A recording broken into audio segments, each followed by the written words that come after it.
The sands of Arabia have lost a lot of their romance since the discovery beneath them of the biggest hydrocarbon deposits in the world.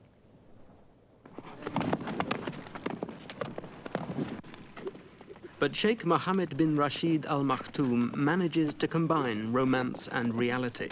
A 20th century politician with a lifestyle straight out of 20th century Fox. He's one of the finest horsemen on the Persian Gulf, and on his day, which is any day he chooses, he's also the finest marksman in his father's kingdom.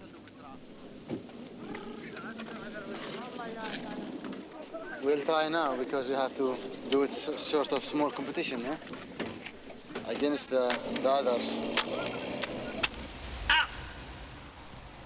And I challenge them, 6 of them together, with me, myself only.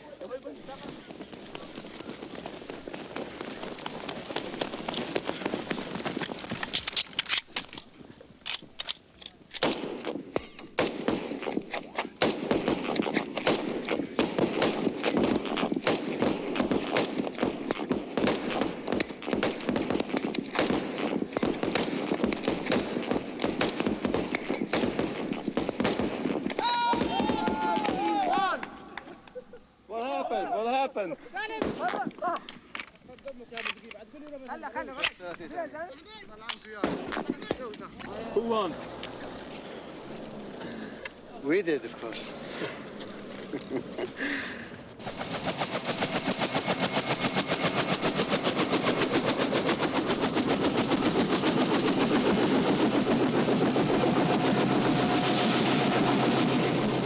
His supremacy loyally confirmed, Cheik Mohammed boards his helicopter, chewing up the dry sky above his father's domain, the Emirate of Dubai.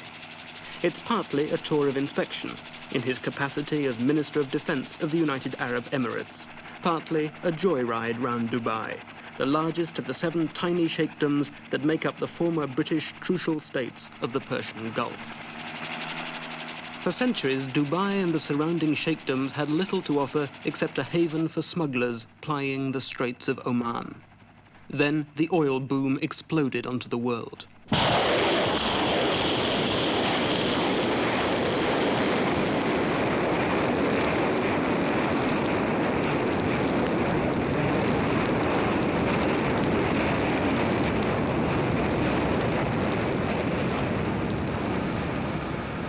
You know, the wealth, there's a lot of ways to spend it. Because we want to build schools, hospitals, roads, military, and everything.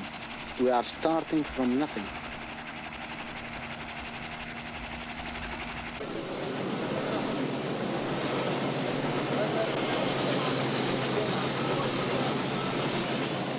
The material progress of Dubai isn't matched by any advance in the sheikdom's political institutions. Cheikh Mohammed's father, Cheikh Rashid, is an autocrat who seized power in Dubai 50 years ago.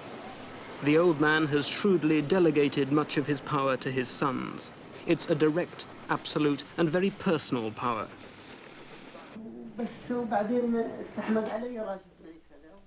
ياخذ الجنسية من مخباي ويسطرني كف.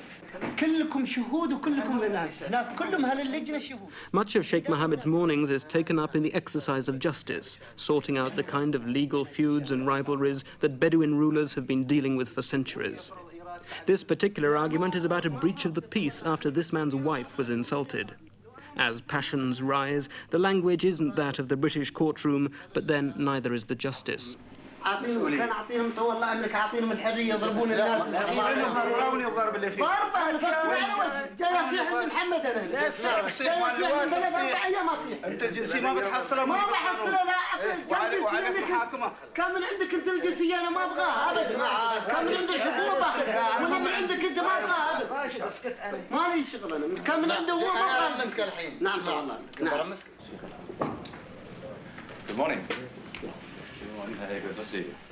Dealing with foreign visitors is another of the Sheikh's morning chores. It's a British delegation today. In the old days, the British protectors treated the Arabs with a degree of mild condescension. Today, Her Majesty's Under-Secretary of State for Foreign Affairs is anxiously deferential, taking pains to ensure that even his small talk is liberally larded with platitudinous respect. Well, this is a good opportunity, Cheik Mohammed, for us to exchange views on developments. As you know, it's my first visit here. I've been immensely impressed with everything I've seen since I came to Dubaï, and greatly admire the leadership which you have yourself given, and the opportunities that we still have in so many fields for working together as two countries with such a long history of friendship and good relations and mutual assistance. It's encouraging to find there's still a wealth of mutual goodwill, which I think it's our task to exploit in the fields of defense and security and trade and political relationships, in fact in every field. That's right. This is, we hope this, we know each other for a long time.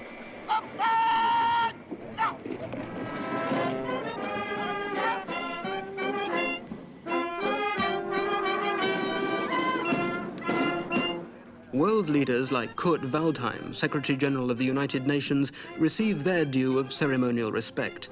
Cheik Mohammed is fully conscious of the uncomfortable interdependence of the industrial West and the oil bunker of the Middle East. He is also aware of the delicate strategic situation of the Gulf Sheikdoms. When the British pulled out of the Trucial States 3 years ago, they left only their tartans behind them to add splendor to the pipe band of Cheik Mohammed's tiny army.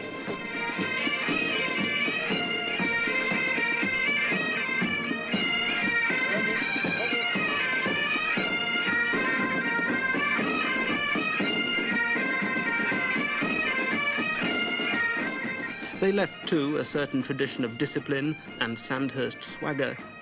But that's not enough to fill the uneasy military vacuum in the center of the oil world that the Gulf Sheikdoms now represent.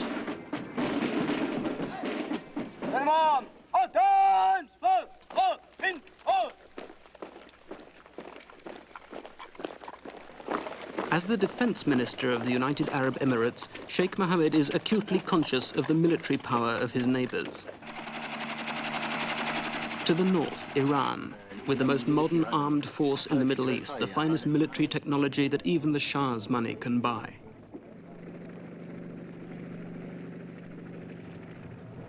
To the south, Saudi Arabia is arming too, and the uncertainties following King Faisal's assassination are causing anxiety among its tiny neighbors. To the east, the Sultan of Oman is embroiled in a war against communist guerrilla forces, a conflict that could become contagious. The latest threat, however oblique, comes with the hint that the United States might intervene in the Gulf if supplies of oil were threatened.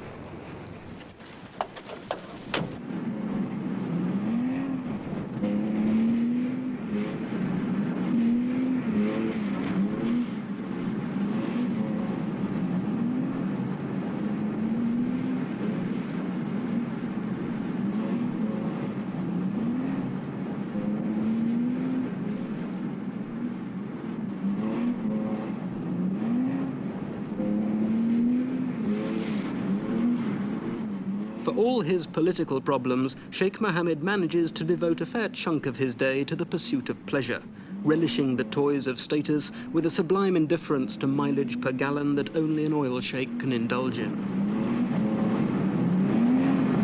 Describe what you were doing. I was driving. Cheik Mohammed is on his way to inspect his latest project, a summer lodge for entertaining his guests.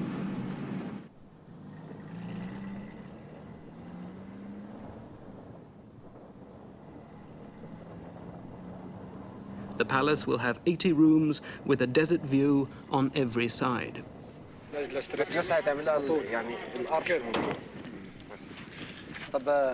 الجدار قريبة بنضطر ناخذ 44 متر زيادة وناخذ الخط الأخير على تأكيد السرعة على طول.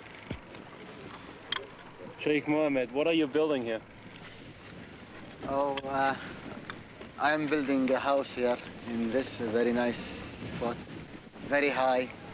You can watch the whole Dubai from here. Other buildings will come and join it. You see, it is not only this and the reception house, and then there is a villa in between to make them all together. And this is the main body of the building. You know, this is the palace.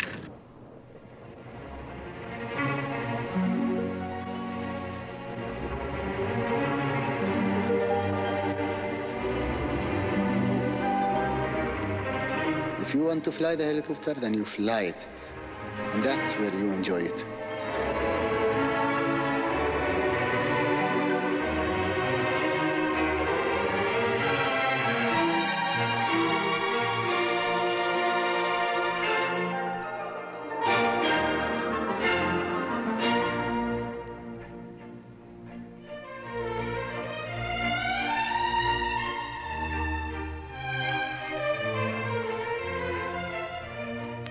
For the 28-year-old Sheikh, his education at Cambridge and Sandhurst hasn't blunted what he still sees as his central function as a tribal chieftain.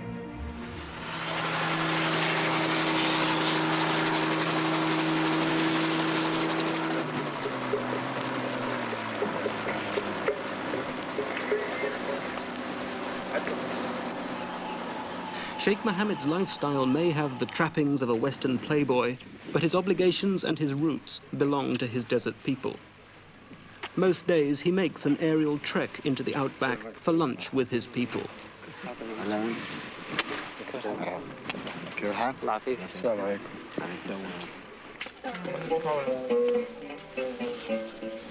fly is going to eat us. Before we eat the whole thing.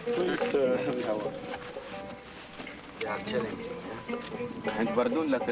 Challenge is the word I want to know. When I speak in French. Yes, it is what you use the word challenge. When you remember when Erik told you to say, I bet you won't do this. It was challenge. Meeting his people strengthens the tribal link and gives him the chance to indulge his passion for animals. He's in the process of creating an animal reserve in Dubai. Oh, she's 6 years old now. She got a beautiful baby. I'm proud of it. I just wait. She unhappy or what?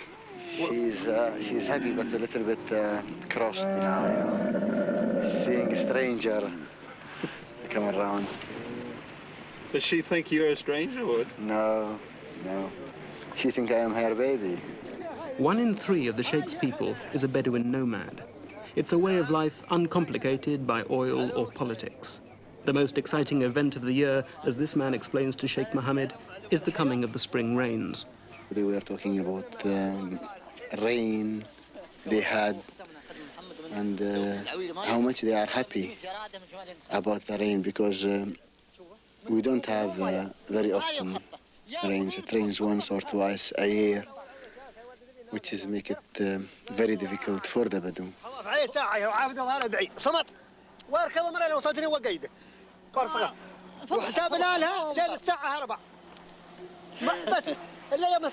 منكم شمالي الله الشمال من الحدب هذيك منها شمال اذا انت ميت يا راد لشمال الشبك مره العرقوب لشمال الشبك لشمال الشبك مره خلته لا تقول الياس The desert is full of bushes and trees, and if you don't have rain, then you don't have the green grass. But when you have rain, the desert look better.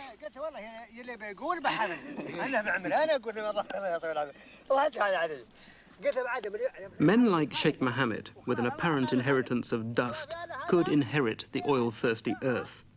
But no amount of global power will deflect him from his ancestral priority as a leader of his own men. Cheik Mohammed may get his power from oil, but it's from the desert that he gets his strength.